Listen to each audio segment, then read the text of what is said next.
I just feel that sales professionals they're at such a disadvantage. The old traditional ways of selling and building rapport and hoping that people like you and caution in the questions that you ask and hoping that your presentation hits all the marks. I just feel like it's a lot of guessing, struggle, and hope. And so we're going to try to teach the opposite of traditional sales. That's Dan Lappin sharing why the title Breaking Sales is so important. In this foundational episode, we'll be digging into what traditional sales means and why it's failing you. Specifically, we'll discuss some of the common things sales professionals do that leads to failure. There are 5 other things that we bring in that we call outcomes. And there are these needs and wants that we have as human beings, especially if we're in sales. So what are the things you want? And how are your desired outcomes creating obstacles to you getting the results that you seek? Grab a cup of coffee, a pen and paper, and let's learn how to change the trajectory of your sales conversations.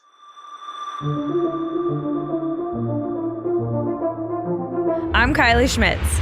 I'm Dan Lappin, and this is Breaking Sales, a nonconformist take on rejecting the sales status quo. Join the Lappin 180 team as we break the tried and died sales tactics and techniques that are failing you and your prospects. All right, Dan, can you tell us a little bit more about what some of these traditional sales patterns are and what's wrong with them? We get that question asked all the time. And for you listeners out there, do the same thing. Pretend you're the prospect. And let's pretend that someone you respect sent you an email and introduced me to you. And I'm a sales performance coach. And we're going to have a cup of coffee and you are the prospect. Can we do that? Yep. Let's do that. So you get that email. How do you feel when you get that email from this person that you respect? I'm probably a little bit maybe confused or apprehensive. Not sure why this person thinks I need a sales coach. You know, what is this guy going to tell me that I don't already know? Is this going to be a waste of my time? How long is this going to take? I'm sure some of those thoughts will be popping into my head. I get some of those emails pretty often and you're just wondering what's in it for me or what's this guy going to try to sell me? Right. I think for most listeners out there too, they're feeling the same thing, which is, why do I have to have this cup of coffee? And my gut is everybody feels a bit of obligation. So you're sitting now in the coffee shop. Pick a coffee shop between the office and your house. Do you have a coffee shop in mind? Yep. Let's pretend you see me walking in now. And for you listeners, do the same. You see me walking in. At that moment, do you feel like you're going to be guarded in the conversation, or do you feel like you can be vulnerable in this up and coming conversation with me? I'm probably going to feel it out, see what you have to say. I'm not going to tell you a whole lot, just enough to kind of keep you at bay.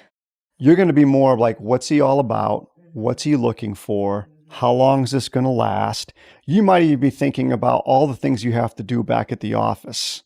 So I sit down and I start asking you questions. And let's pretend that you do finally share with me after a couple questions that you could and you need to improve prospecting. And then I immediately jump to solving that for you. We've been talking for about 10 minutes.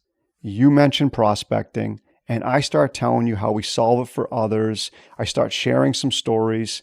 Think about it. How are you listening? Are you listening in that moment to qualify me as someone that you'd want to hire?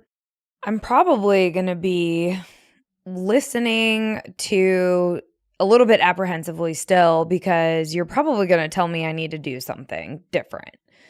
Obviously, if I have a problem with prospecting, or maybe I could tweak it and make some enhancements, but I don't know if it's something that I want to put the effort into. I don't know if what you have to sell me on or tell me to do is going to be something that works for me or will be something I want to invest in. I mean, it's going to take time. It's going to take money. I'm sure you don't work for free, right? So I'd be a little bit maybe put off or like, slow down, buddy. We as human beings naturally tend to disqualify new ideas. We overestimate what we currently do or have in place, and we underestimate what we could gain by doing something different. Now, as I say that, try to remember that pertains to all of your prospects.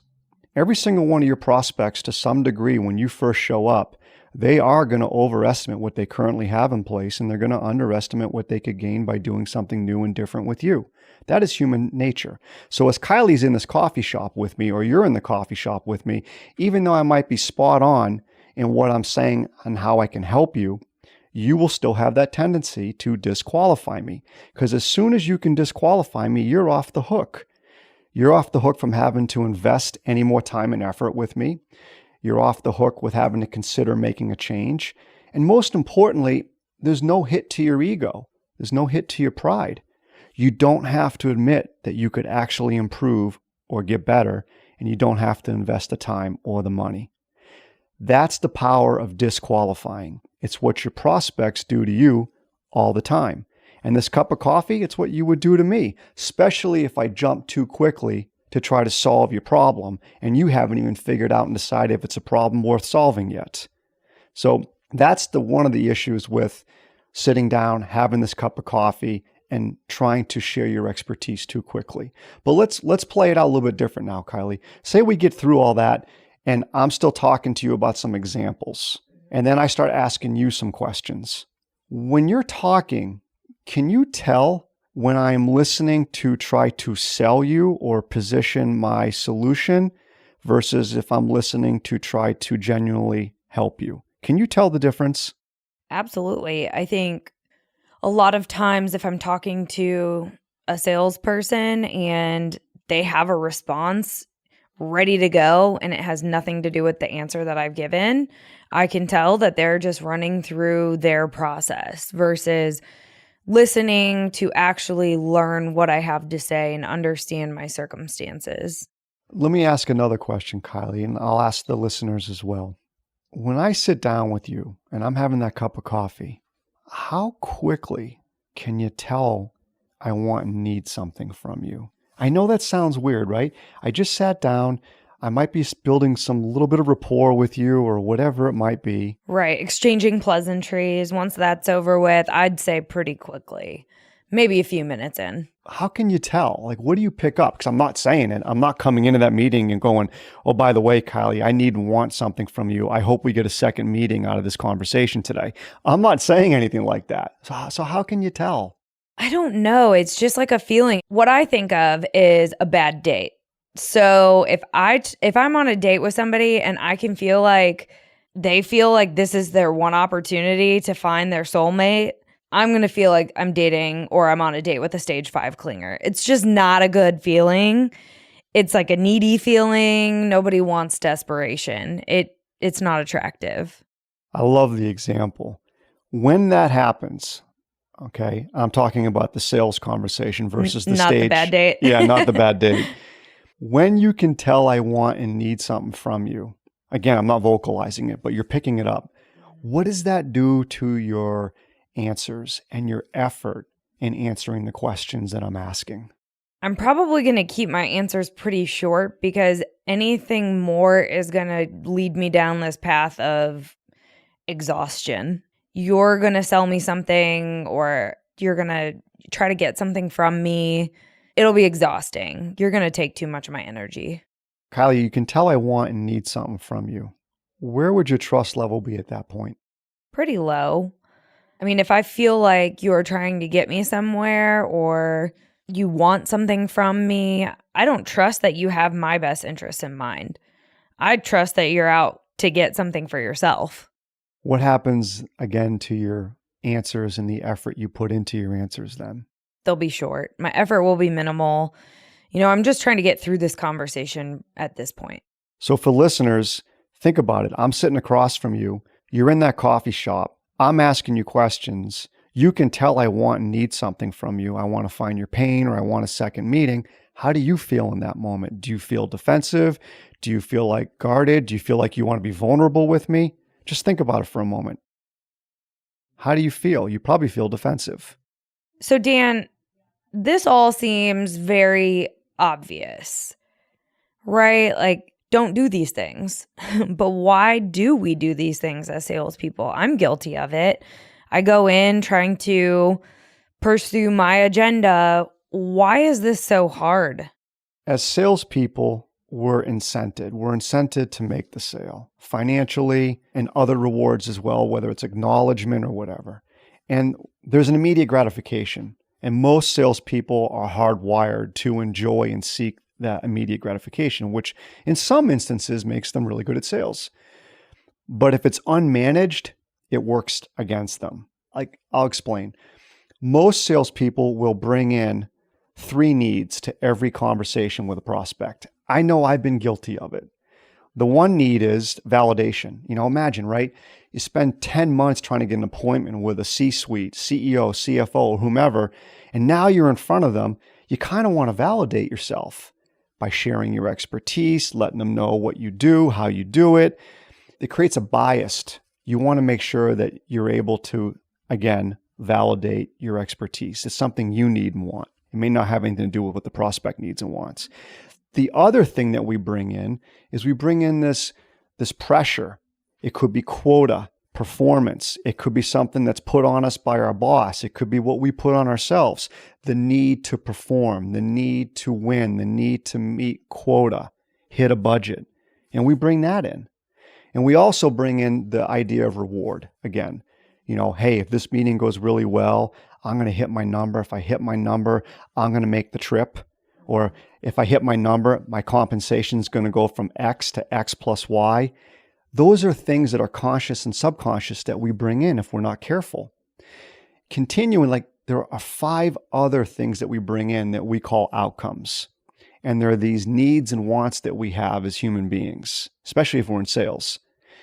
There are 5 particular outcomes that we bring in. So if I'm going to have that cup of coffee with you or the cup of coffee with one of our listeners, and I'm not careful, I'm going to bring 1, 2, or 3, or 5 of these outcomes in with me. Number 1, build rapport. I want to build rapport with you so you like me. Number 2, I'm going to want to share my expertise with you. Number 3, I'm going to want to find your pain so I can solve it. Number 4, I might want some data or some kind of agreement that I can review that tells me that you might be committed to doing something. And number 5, of course, and we're all taught this, get the second meeting. So imagine this now. I am walking into this appointment for a cup of coffee with you, Kylie, or one of our listeners, and I want those 5 things. Those are all things that I want.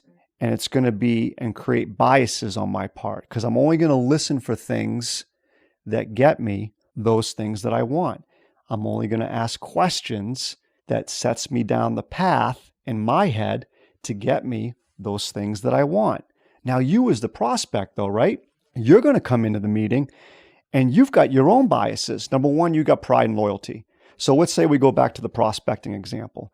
Kylie, as the prospect, you're going to come in with your own biases because you're human. So let's say it's prospecting. Now, remember, you didn't come into the meeting with me thinking that you wanted to talk about prospecting. You just kind of gave it to me as an answer. It might have been a polite answer, it might have been an honest answer, but it wasn't a vulnerable answer. You just said, yeah, I want to improve prospecting. You have a history of failures and successes behind what you do for prospecting now, just like our listeners do. And we as human beings get attached to our experiences. So whether the experience is good or bad, it's our hard-earned experience. And for you listeners out there, all of your prospects walk into every one of the appointments with you with a sense of loyalty and pride in what they're currently doing because they created it. They built it. It's their blood, sweat, and tears. So you as the prospect, you bring that into the conversation as well. You also bring in a fear of change.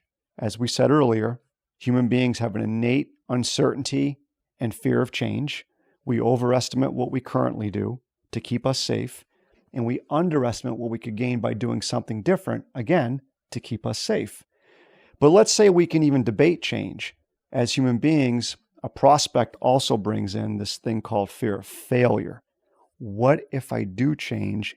What if it doesn't go right? What if it goes completely wrong? What's going to happen to me? That's a huge fear. And the number one thing that prospects bring into a conversation, and my gut is, if we did have that cup of coffee and I was the sales coach, you'd bring this one in. You don't want to feel like I want and need something from you, as we've already discussed. And for you listeners out there, it's the same way. You wouldn't want to feel sitting across from me that I want and need something from you. So let's play this out. I come in, I want rapport, I want to find your pain, I want to prove my expertise, and I want a second meeting. And you come in not feeling like you want someone who wants and needs something from you. That's a collision. That's really difficult to avoid. So Dan, I understand this collision. I get what you're saying. The prospect wants to hang on to what they've done so far. They don't want to be forced into something because you want it. The salesperson has goals and a job to do. We're colliding right now. So how does this impact the salesperson? They're still closing deals. So what's the big deal here? We did some research, multitude of industries. And what we researched was how many prospects out of 10 have already decided to make a change before the sales professional ever shows up. And the answers we always got back 1 out of 10, 2 out of 10, and a few industries, 3 out of 10. So to your question, none of this matters that much maybe out of the 1, 2, or 3 out of 10 that have already decided to make change because everybody's doing it. It's a pattern. So you can go into that 2 out of 10, we'll call it, and you could get the second meeting, focus on building rapport, focus on finding the pain. And because that prospect has already psychologically put themselves through their own process of debating change and accepting the risk of failure prior to you showing up, yeah, you can compete. Your competition's going to compete the same way. The key is, what about the other 7 or 8? Because out of the other 7 or 8 prospects out of 10, how many of them haven't thought through change, but objectively should make a change? You cannot appeal to that large group if you're going in seeking rapport, pain, and get a second meeting. You may have an interesting meeting, and you may spend a lot of time trying to pitch, present, and prove your expertise, but that's about as far as you're going to get. So it really doesn't matter for the 2 or 3 out of 10. It really matters for the 7 or 8 out of 10 who have yet to decide on making a change. So Dan, how do we move past this? How do we do this better as salespeople? That's not an easy question to answer. We've been doing a lot of reading. I've been doing a lot of reading, and I've been reading about this whole idea of mindset, flow, to be exact. I'll use an example from a particular book, The Rise of Superman by Stephen Kotler. In the book, he talks about big wave surfers. And he talks about some other extreme athletes and some Navy SEALs and stuff like that. What's interesting, though, is he talks about the need for practice, but he also talks about this need to, when you're in the moment and you're about to perform, you have to do 2 things. Number 1, you have to let go of all expectations. And if you think about it, and for you listeners out there, it makes complete sense. I know some of my best meetings ever, I walked into them with no expectations. I truly did not care about rapport. I did not care about getting a second meeting. And they ended up being some of my best meetings ever. So Stephen Kotler talks about the importance of letting go of all expectations. So if you're going to ride an 80-foot wave, well, A, you better practice. B, you better let go of expectations as you're towed into the wave. And the other thing he talks about is letting go of the outcome, letting go of failure and the perception of it, and success and the perception of it. It's the same in sales. When you walk into a meeting with a prospect, it's learning to let go of expectations, not worrying about outcome of a second meeting, building rapport, finding pain, and truly be in the moment with your prospect. That's called flow. And again, it's a very hard question to ask in a limited amount of time. But hopefully for you listeners out there, that gives you a little sense of how to start getting into that mojo, I'll call it, of not having expectations and letting go of outcomes. And usually we always have great meetings at that point. That's helpful. So don't start thinking about the wedding dress on the first date, is what you're saying? Yes. Okay. Yes. And, you know, we always talk about it here at Lapin 180. It's like, don't use the word partnership in your first meeting.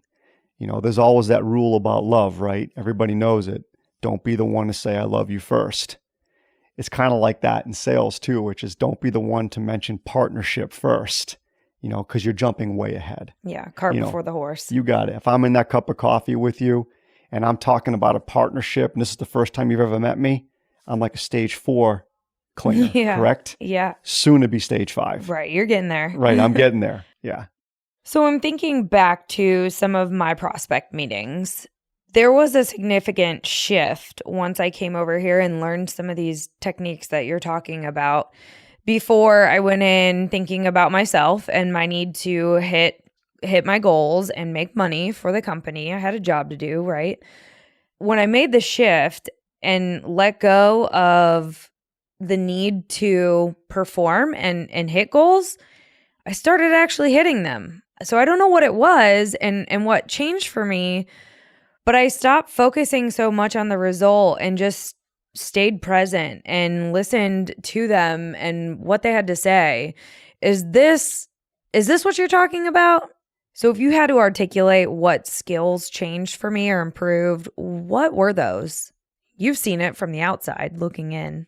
So there's 2 skills, and it's funny, that are most impacted by this tendency that salespeople have. Like I said, I've been there, where we subconsciously and consciously bring these needs and wants into our conversations and meetings. They're the 2 most fundamental skills to all of sales.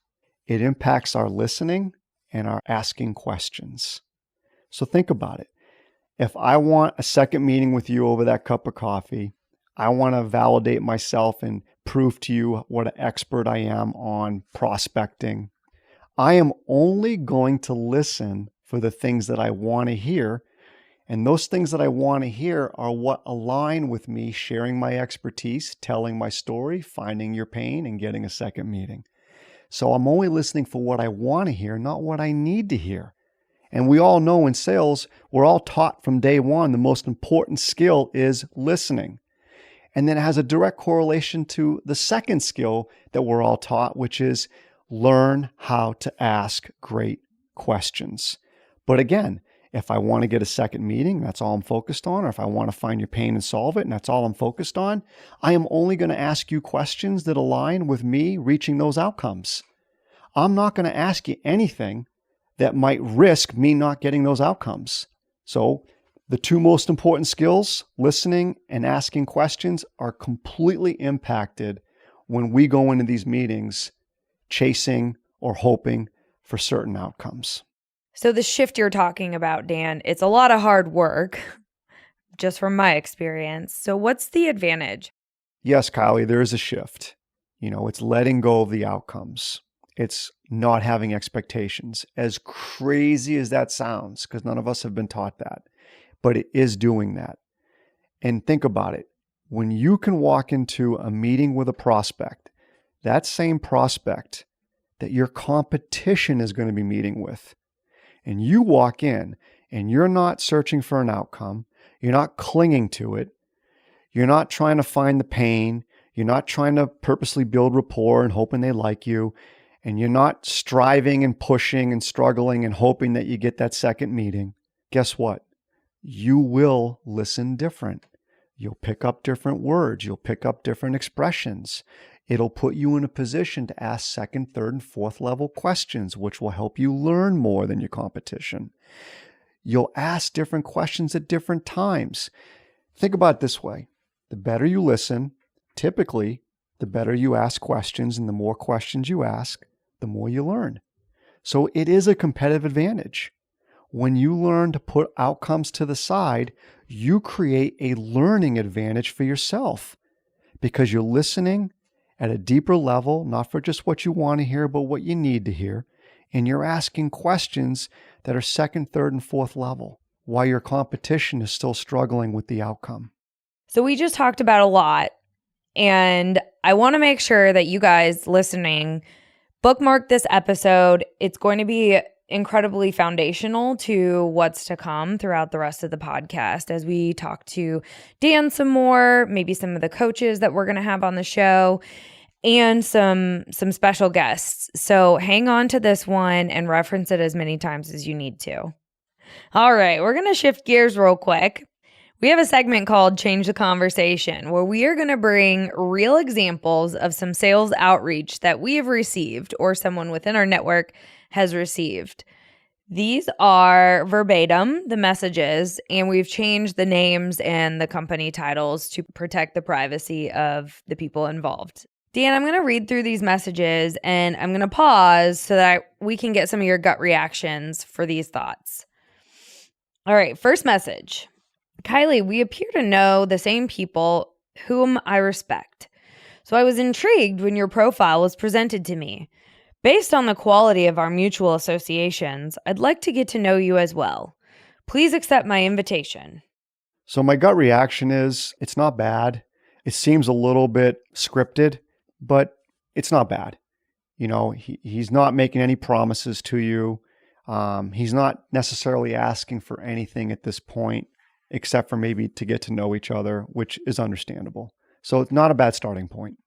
Yeah, and I think for me, because I probably have a pretty relaxed and casual writing style, this is a little too stiff for me.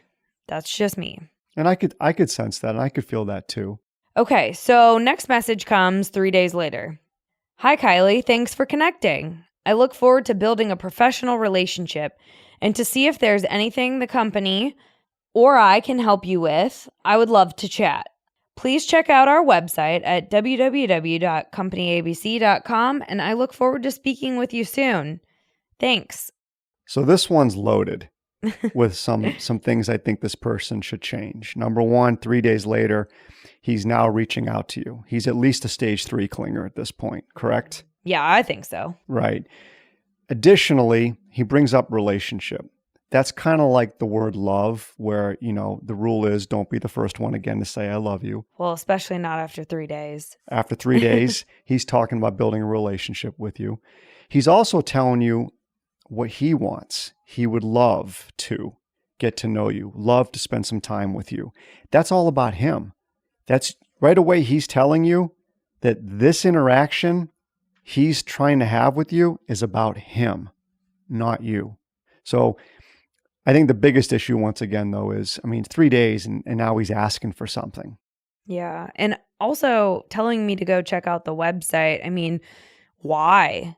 You didn't give me a compelling reason to do that. So maybe there's a resource that could be valuable to me based on my position. I think that would have been something more helpful to me. Kylie, that's a great point. He's asked you now to invest time to check out his website, but he hasn't told you anything in particular about where and why. It's like just maybe he's hoping you're going to find something on his website that's appealing to you. It's like finding a needle in a haystack. You don't have time for that. No, we're not going on this wild goose chase. All right, so the next message comes 6 days later. Hi, I am reaching back to see if no response simply means you've been too busy lately. If you're interested, please let me know when you'd be free for a brief chat. Now he's gone to stage 4 clinger. He's not quite 5, but he's definitely gone from 3 to 4 on you. But he's not given you any reason to chat. He's not specifically saying, hey, here's why I think a conversation might make sense. He's not giving you a purpose. He's being vague. Well, and I also think it's a little presumptive to, call me out on not responding when nothing he has said up until this point has given me a compelling reason to respond. So I feel like it's a little pushy. And it is. So for the listeners, there's a few rules out there, okay? Number one, if you're going to send a LinkedIn invite, give first. Don't ask. Don't try to take. Number two, don't solicit.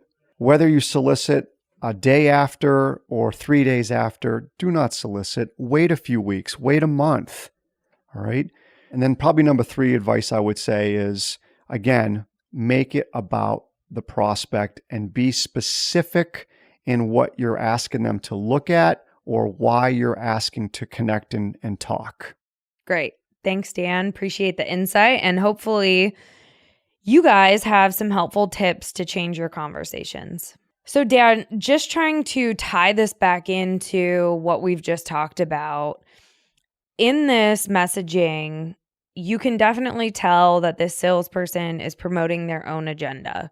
So in summary, what you just described as some of those tips to follow What you're saying is make your messaging about the prospect, not you. And that also goes back to our bigger topic of today. Thanks for listening to Breaking Sales.